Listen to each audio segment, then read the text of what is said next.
boys and girls. Welcome to day 109 of Storytime with Anne.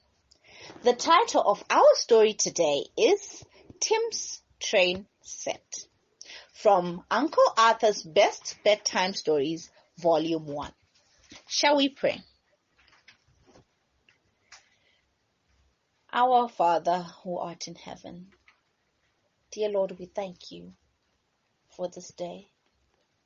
We thank you, dear Lord, for this chance to hear stories that lead us to you. Be with us, dear Lord. Help us understand. In Jesus' name we pray. Amen. Tim had been saving up for weeks. All his pocket money had gone into a little box which he kept in a very secret place. Nobody could talk him into spending any of it. He loved sweets, crisps, and ice cream, but he wouldn't buy any. He was saving his money. He was saving up for Christmas. This year, he told himself he would buy presents for everybody. That would really take them by surprise. Dad, Mom, Zoe, Kevin, their eyes would pop out when they saw the presents he had bought for them. All that was before he walked past the window of a big toy shop. There, right at the center of the display, was a beautiful train set, complete with red engine, tender passenger and mail coaches, and a guard's van. There was a signal box, a station, and, of course, rails. But it was the big, beautiful red engine that really caught Tim's attention. He had never seen anything like it. It was just like he'd hoped for all his life, and more. He couldn't bear the thought that someone else might buy it. He really, really wanted it. But where could he get the money? He hadn't any money. Or had he? Suddenly, he thought of his saving box in the secret place and the money that was inside it. He hurried home and went straight to the secret place.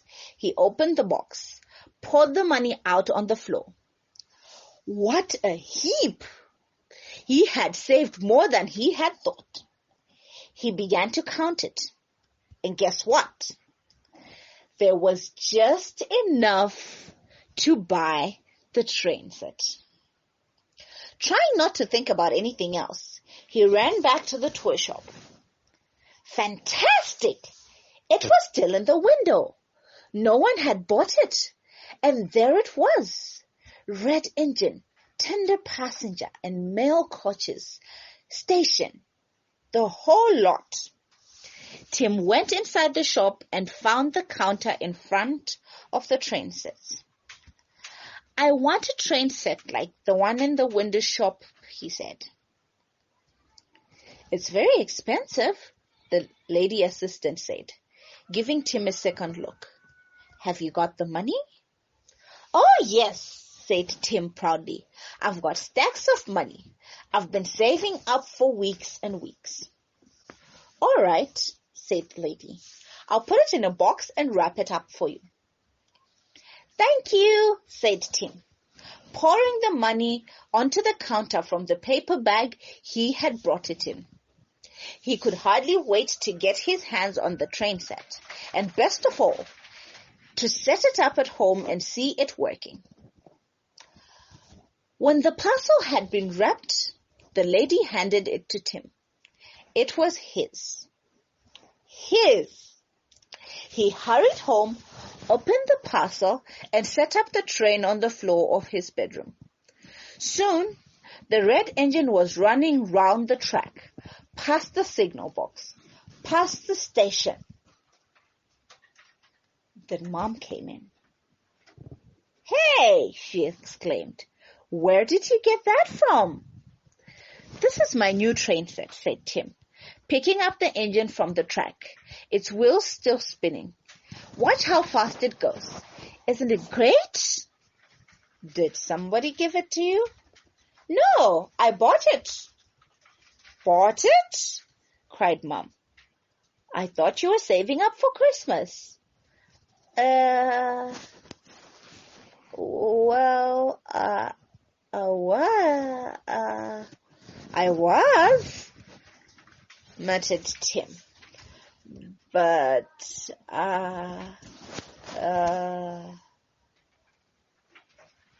Silence fell, and so did Tim's face.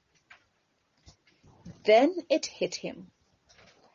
He didn't have any money for the Christmas presents he'd planned to buy. Mom, a wise look in her eye, left the room without another word. All alone, Tim started thinking it over. He thought of Christmas morning. Mom, Dad, Zoe, and Kevin. They would be opening Christmas presents from everyone else except him. All of a sudden, he felt horribly mean. He left the train set and walked to the window. If only he hadn't bought that train set. But what could he do now? There was no time to save up again. Maybe the lady at the shop would take the train set back. He packed everything back into the box, red engine, tender, passenger and mail coaches, station, all of it. Back to the big shop. But the lady would not take it back. She thought Tim must have broken something.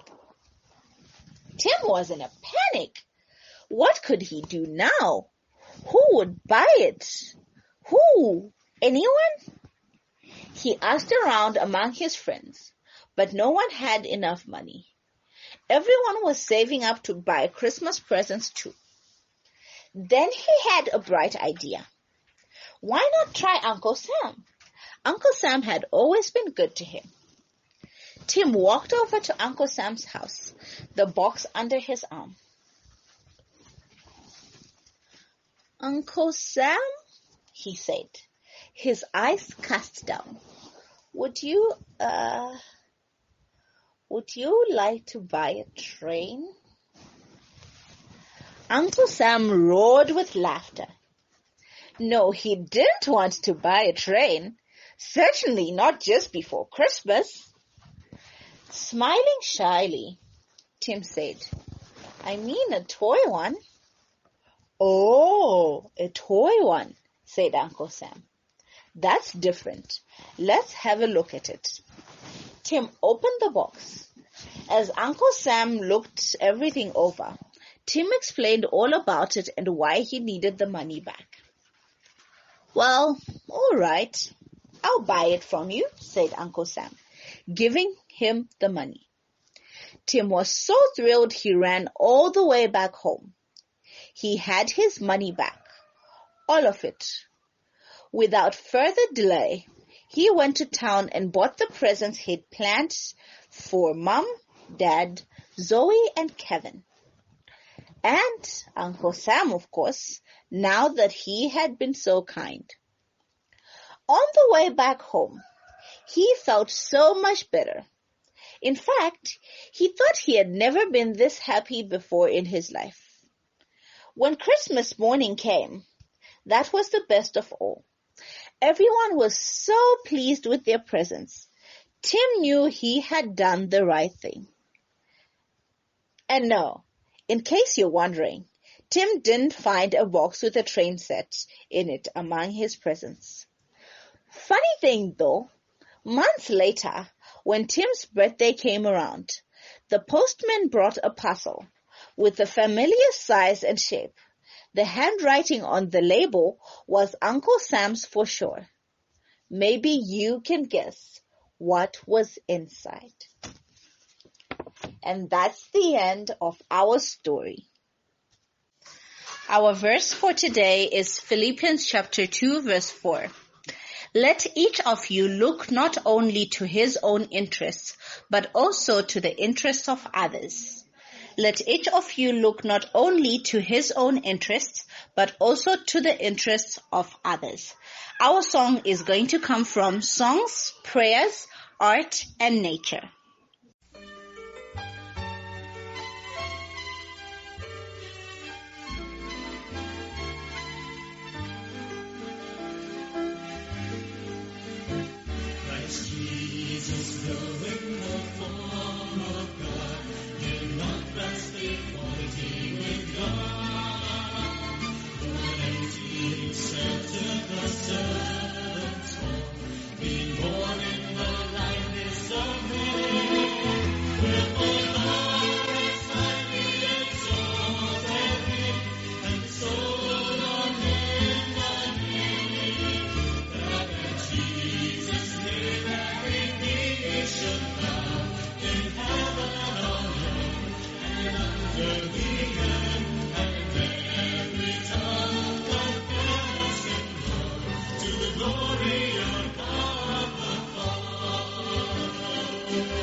And that, kids, brings us to the end of today's program. Today, we want to ask God to help us not to be selfish, to always be selfless in all that we do, to always put others first before we think of ourselves. Shall we pray? Our Father who art in heaven, dear Lord, we would like to thank you for the beautiful day we have had. Father in heaven, we want to thank you for today's story that has taught us about selflessness, dear Lord, that has taught us that we need to put others first. May you help us to always do what you want us to do.